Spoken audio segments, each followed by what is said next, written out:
The first book of Samuel, chapter 14, from the New King James Version. Jonathan defeats the Philistines. Now it happened one day that Jonathan the son of Saul said to the young man who bore his armor, "Come, let us go over to the Philistines' garrison that is on the other side." But he did not tell his father.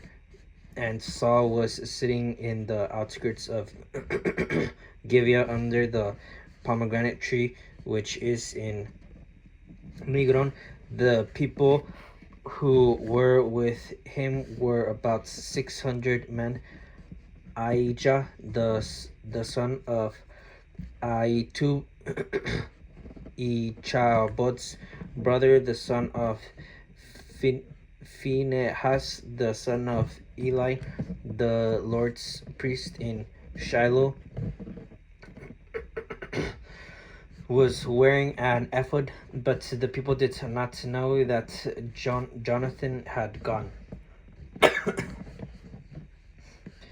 Between the passes by which Jonathan sought to go over to the Philistines' garrison, there was a sharp rock on one side and a sharp rock on the other side, and the name of one was Bozez, and the man of the other Senah.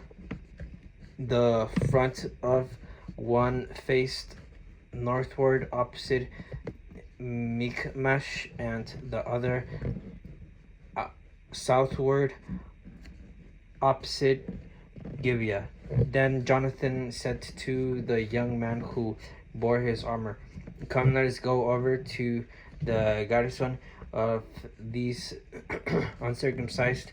It may be that the Lord will work for us, for nothing restrains the Lord from saving by many or few." Then his armor bearer said to him, "Do all that is in your heart. Go then. Here I am with you according to your heart." Then Jonathan said, "Very well, let us cross over to these men, and we will show ourselves to them. If they say thus to us, 'Wait until we came to you,' then we will stand still at our place and not go up then. But if they say thus, 'Come up to us,' then we will go up, for the Lord has delivered them into our hand, and this will be a sign to us." So both of them showed themselves to the garrison of the Philistines, and the Philistines said, "Look, the Hebrews are coming out of the holes where they have hidden." Then the men of the garrison called to Jonathan and his armor-bearer and said, "Come up to us, we will show you something." Jonathan said to his armor-bearer, "Come up after me, for the Lord has delivered them into the hand of Israel." And Jonathan climbed up on his hands and knees with his armor-bearer after him, and they fell before Jonathan. And as he came after him, his armor-bearer killed them. That first slaughter which Jonathan and his armor-bearer made was about 20 men within about half an acre of land, and there was trembling in the camp of the field among all the people. The garrison and the raiders also trembled, and the earth quaked, so that it was very great trembling. Now the watchmen of Saul in Gibeah of Benjamin looked, and there was the multitude melting away, and they went here and there. Then Saul said to the people who were with him, "Now call the roll and see who has gone from us." And when they had called the roll, Surprisingly, Jonathan and his arm bearer were not there, and Saul said to Ahijah, "Bring the ark of God here." For that time the ark of God was with the children of Israel. Now it happened while Saul talked to the priest that the noise which was in the camp of the Philistines continued to increase. So Saul said to the priest, "Withdraw your hand." Then Saul and all the people who were with him assembled, and they went to battle, and indeed every man's sword was against his neighbor, and there was very great confusion. Moreover, the Hebrews who were with the Philistines before that time, who went up with them into the camp from the surrounding country, they also joined the Israelites who were with Saul and Jonathan. Likewise, all the men of Israel who had hidden in the mountain of Ephraim, when they heard that the Philistines fled, they also followed hard after them in the battle. So the Lord saved Israel that day, and the battle shifted to Beth Aven.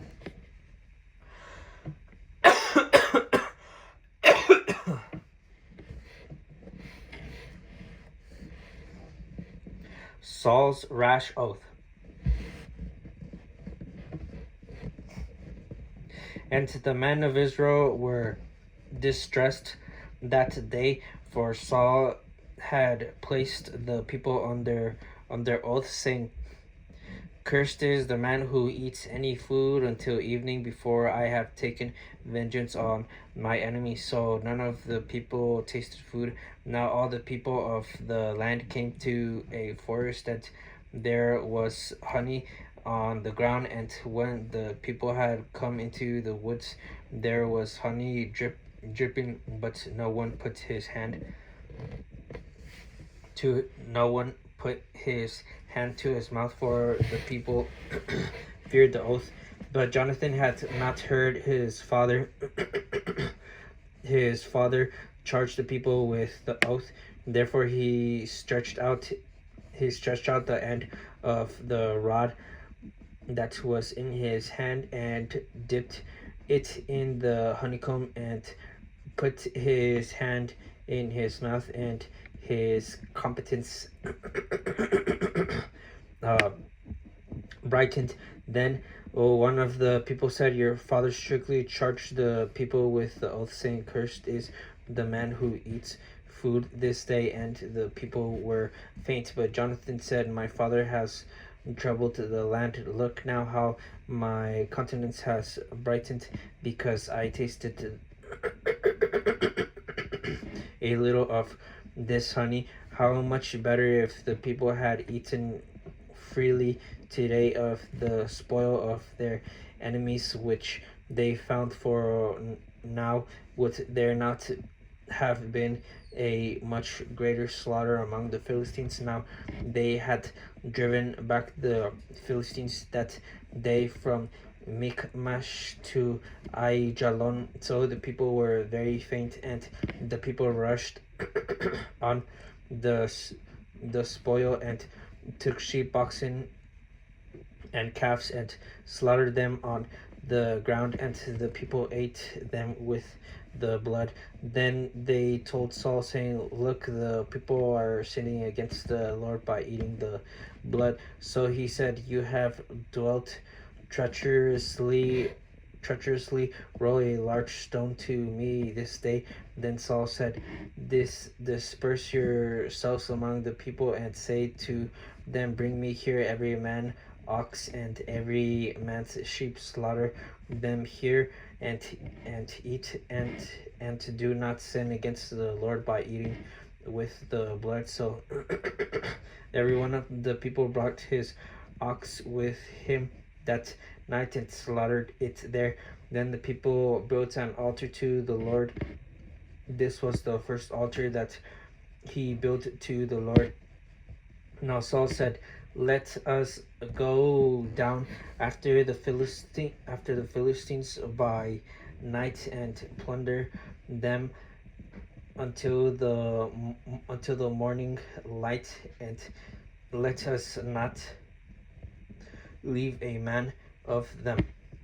And they said, do whatever seems good to you. Then the priest said, let us draw near to God here. So Saul asked counsel of God, shall I go down after the Philistines? Will you deliver them into the hand of Israel? But he did not answer him that day. And Saul said, come over here, all you chiefs of the people, and know and see what this sin was today. For as the Lord lives, who saves Israel through it be in Jonathan my son, he shall surely die. But not a man among all the people answered him. Then he said to all Israel, you be on one side, and my son Jonathan and I will be on the other side. And the people said to Saul, do what seems good to you. Therefore Saul said to the Lord God of Israel, give perfect lot. So Saul and Jonathan were taken, but the people escaped. And Saul said, cast lots between my son Jonathan and me. So Jonathan was taken. Then Saul said to Jonathan, tell me what you have done. And Jonathan told him and said, I have only tasted a little honey with the end of the rod that was in my hand, so now I must die. Saul answered, God do so, and more also, for you shall surely die, Jonathan. But the people said to Saul, shall Jonathan die, who has accomplished this great deliverance in Israel? Certainly not, as the Lord lives, not one hair of his head shall fall to the ground, for he has worked with God this day. So the people rescued Jonathan, and he did not die. Then Saul returned from pursuing the Philistines, and the Philistines went to their own place. Saul's continuing wars. So Saul established his sovereignty over Israel and fought against all his enemies on every side, against Moab, against the people of Ammon, against Edom, against the kings of Soba, and against the Philistines. Wherever he turned, he harassed them, and he gathered an army and attacked the Amalekites and delivered Israel from the hands of those who plundered them. The sons of Saul were Jonathan, Jishui, and Malchishua, and the names of his two daughters were these: the name of the firstborn, Merab, and the name of the younger, Michal. The name of Saul's wife was Ahinoam, the daughter of Ahimaaz, and the name of the commander of his army was Abner, the son of Ner, Saul's uncle. Kish was the father of Saul, and Ner, the father of Abner, was the son of Abiel.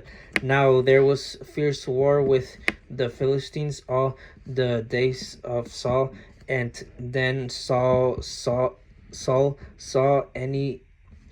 Now there was fierce war with the Philistines all the days of Saul, and when Saul saw any strong man or any valiant man, he took him for himself.